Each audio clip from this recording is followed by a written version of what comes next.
student number is S0441052, and I'm going to read the speech by Cuddy. Your body language shapes who you are. I'm freshman in NCUE.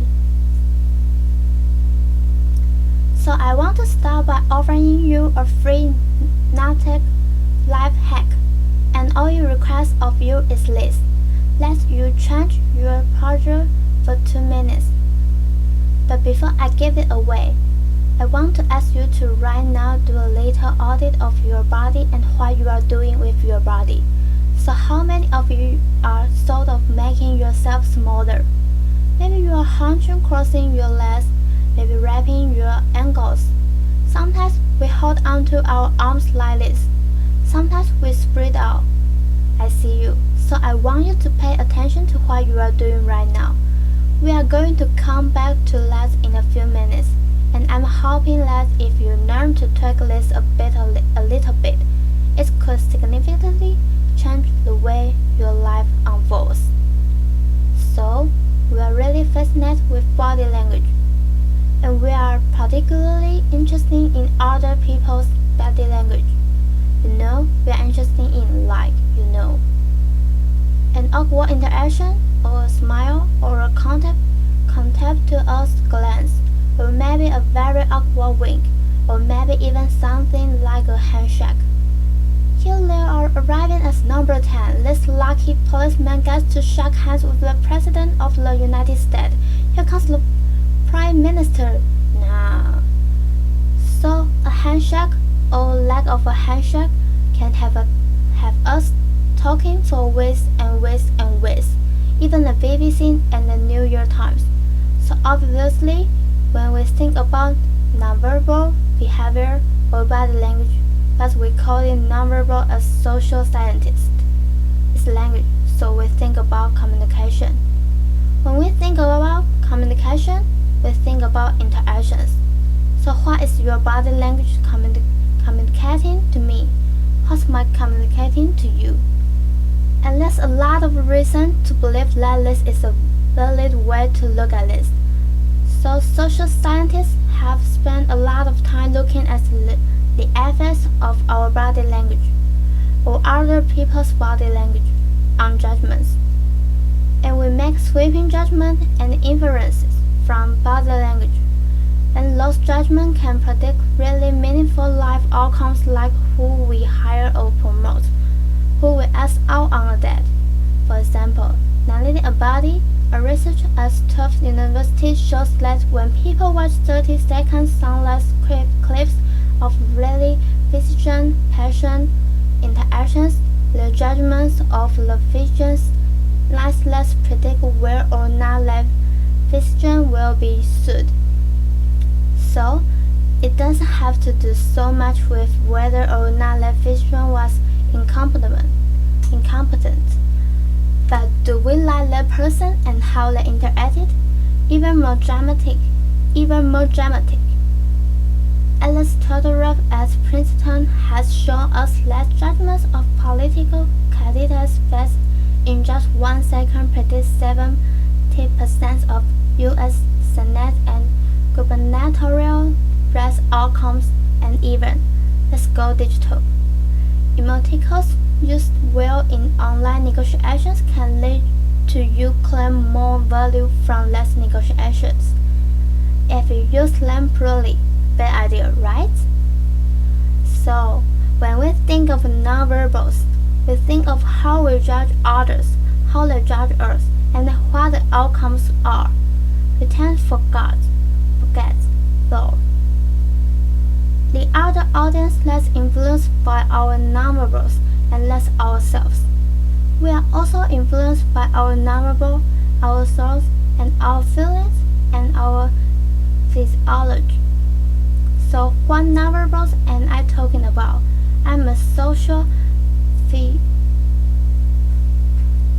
psychologist. I study prejudice, and I teach at a competitive business school. So it was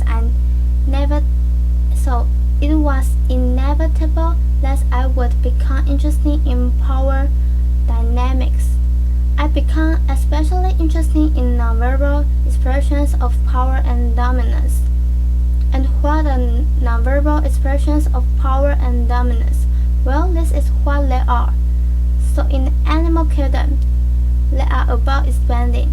So you make yourself big, you stretch out, you take up space, you are basically opening up. It's about opening up, and this is true across the animal kingdom. It's not just limited to primates. And humans do the same thing. So they do this both when they have power source of chronically, and also when they are feeling powerful in the moment. And this one is especially interesting because it really shows us how universal and all these expressions of power are. These expressions, which is known as pride, Jessica Tracy has studied.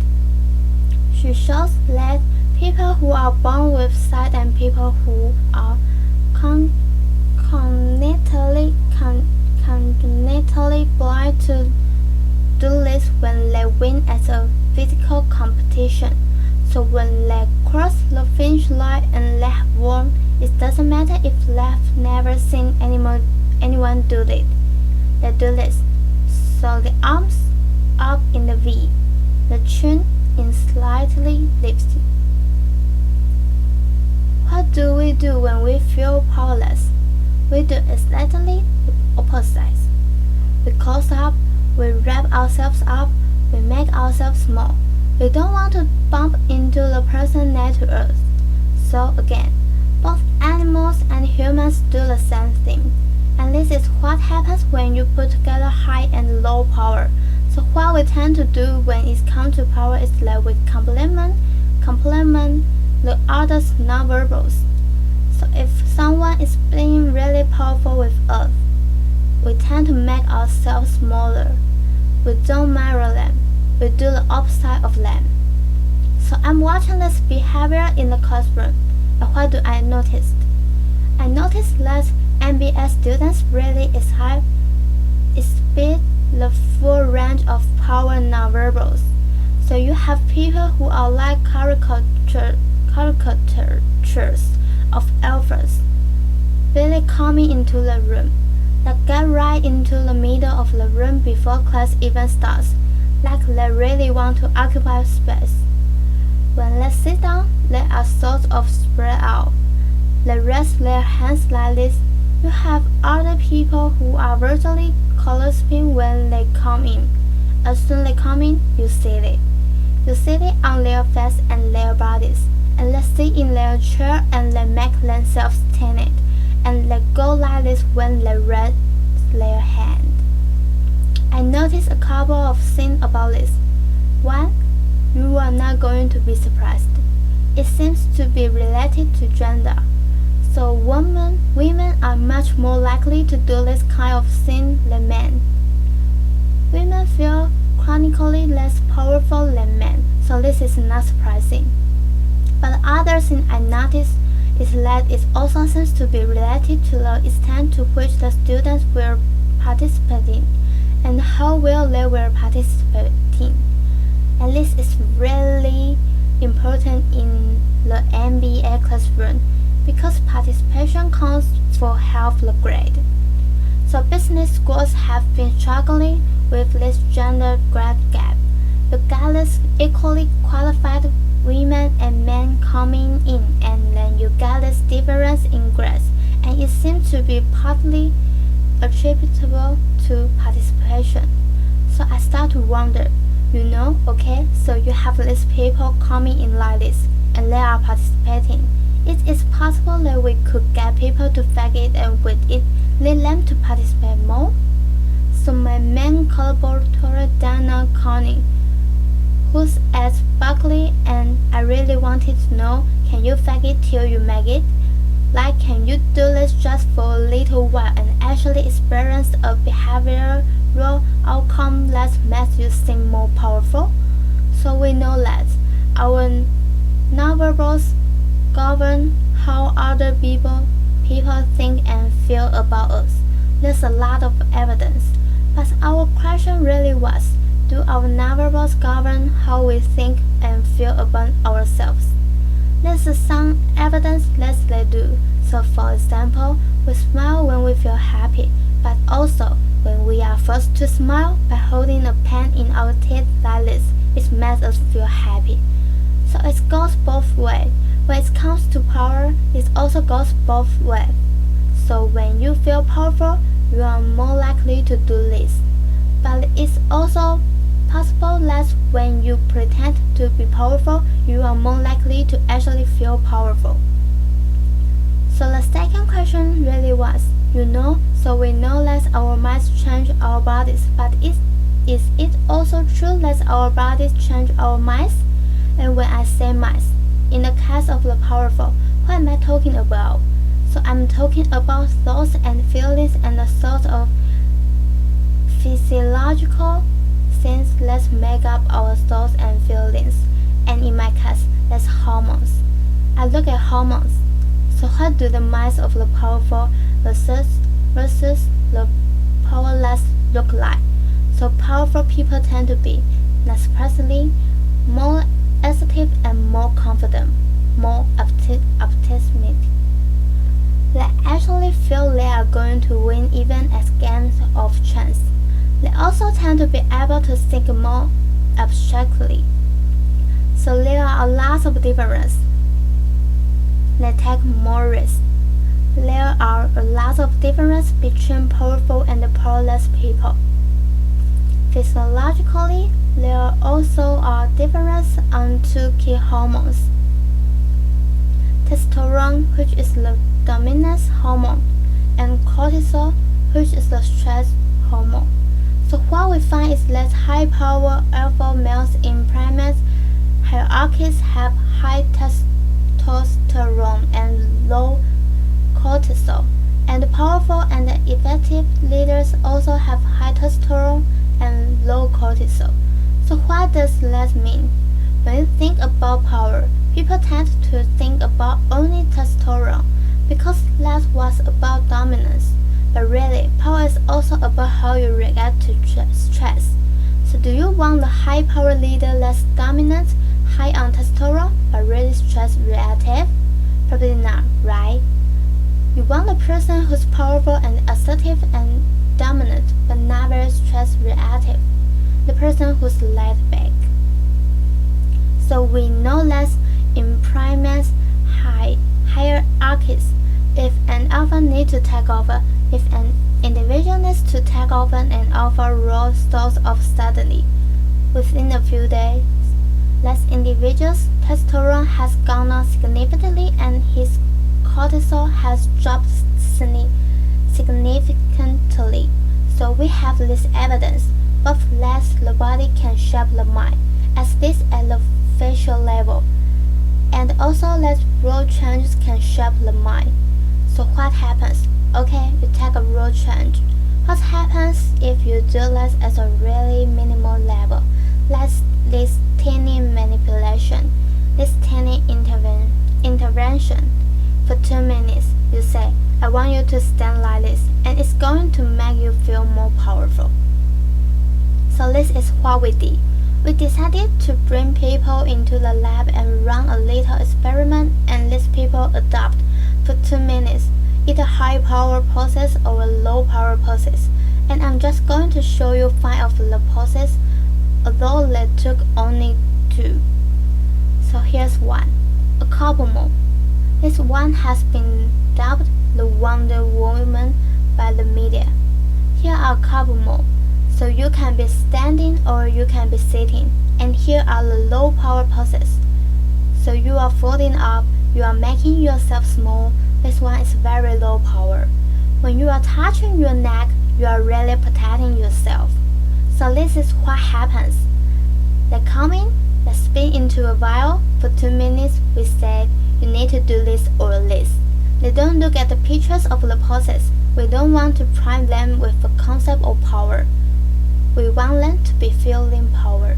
So 2 minutes, they do this. We then ask them, how powerful do you feel? On a series of items, and then we give them an opportunity to gamble. And then we take another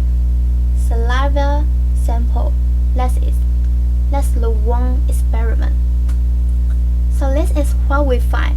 Risk tolerance, which is the gambling. We find that when you are in a high-power pulse condition, 86% of you will gamble. When you are in a low-power pulse condition, only 16%, and that's a whopping significant difference. Here's what we find on testosterone. From their baseline when they come in, high-power people experience about a 20% increase, and low-power people experience about a 10% decrease.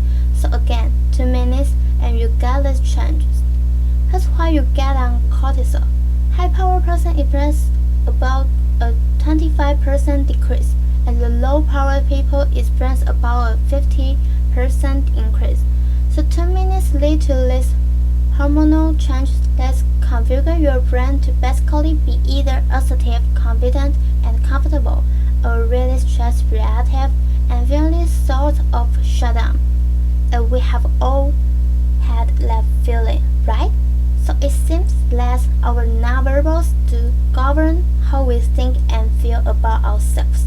So it's not just others, but it's also ourselves. Also, our bodies changes our minds. But the next question, of course, is can power posing for a few minutes really change your life in meaningful ways? This is in the way. It's the little test. It's just a couple of minutes. Where can you actually apply this? Which we cared about, of course, and so we think where you want to use this is evaluative situations like social threat situations. Where are you being evaluated? Either by your friends. For teenagers, it's at the lunch room table. For some people, it's speaking at a school board meeting. It might be giving a pitch or giving a talk like this or doing a job interview. We decided to let the one that most people could relate it to because most people had been through was the job interview. So we published these findings, and the media are all over it. And they say, okay, so this is what you do when you go in for the job interview, right? You know, so we were of course horrified and said, oh my god, no, that's not what we meant at all. For numerous reasons, no, don't do that. Again, this is not about you talking to other people, it's you talking to yourself. How do you do before you go into a job interview? You do this. You are sitting down, you are looking at your iPhone or your Android, not trying to leave anyone out. You are looking at your nose, you are hunched up, making yourself small when really what you should be doing maybe is this, like in the bathroom, right? Do that. 2 minutes. So that's what we want to test, okay? So we bring people into a lab and they do either high or low power process again. They go through a very stressful job interview. It's 5 minutes long. They are being recorded. They are being judged also, and the judges are trained to give non-verbal feedback. So they look like this. Imagine this is the person interviewing you.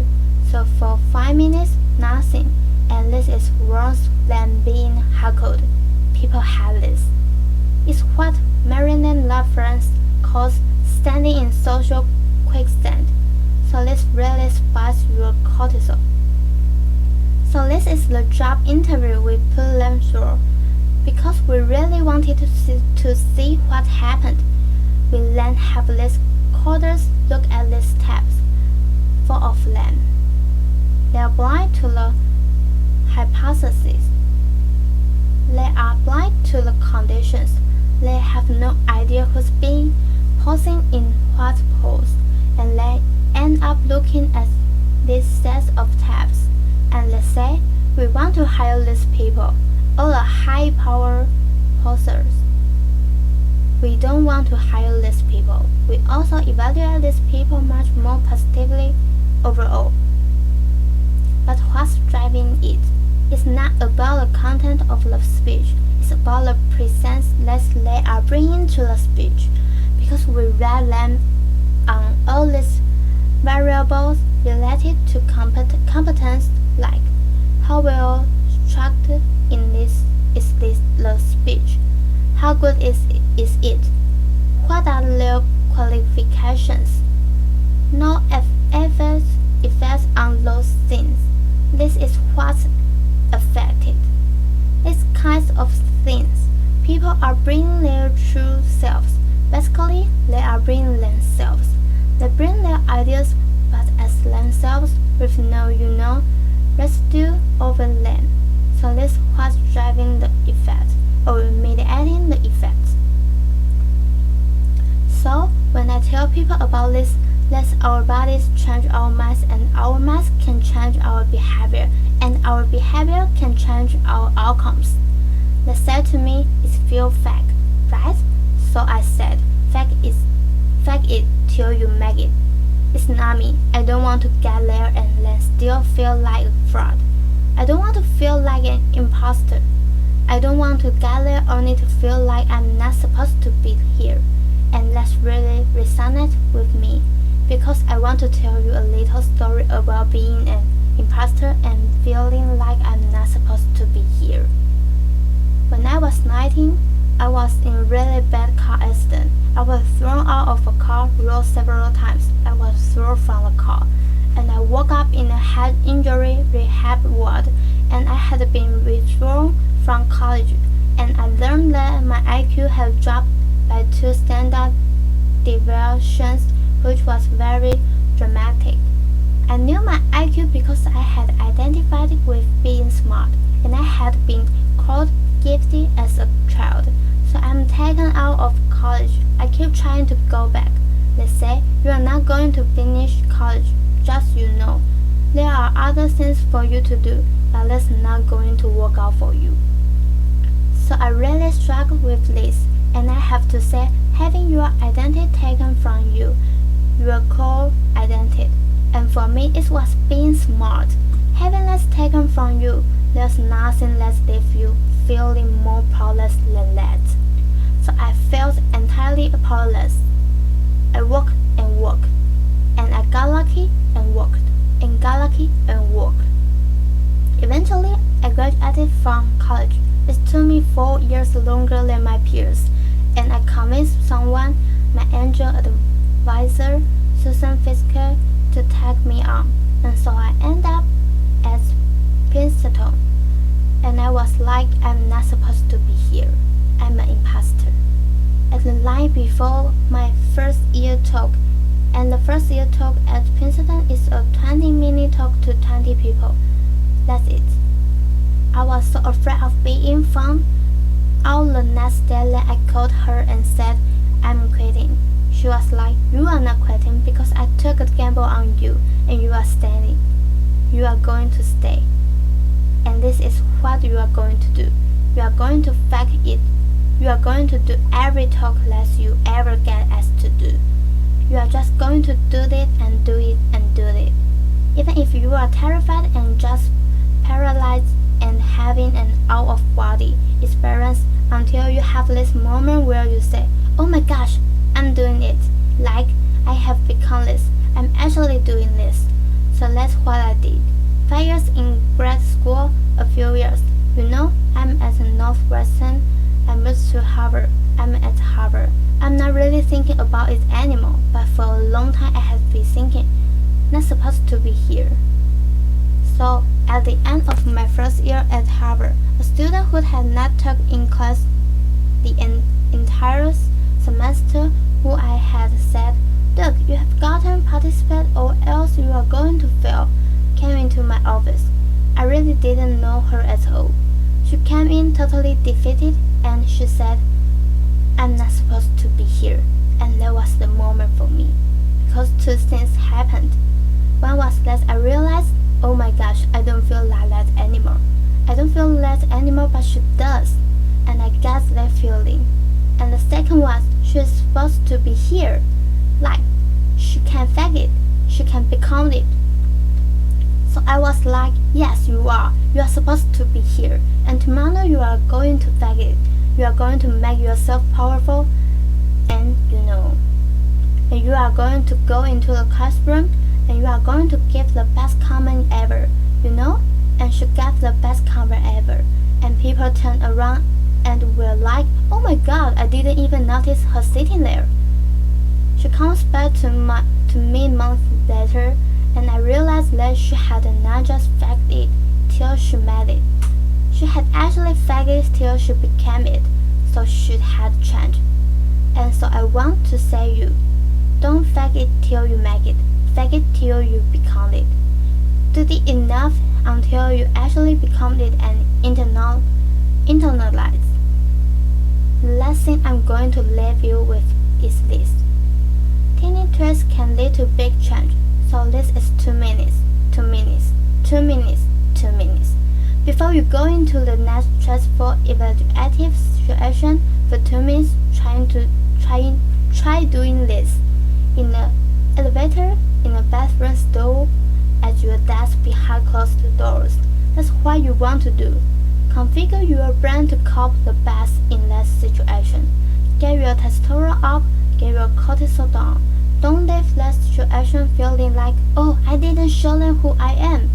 Leave that situation feeling like, I really feel that I got to say who I am and show who I am.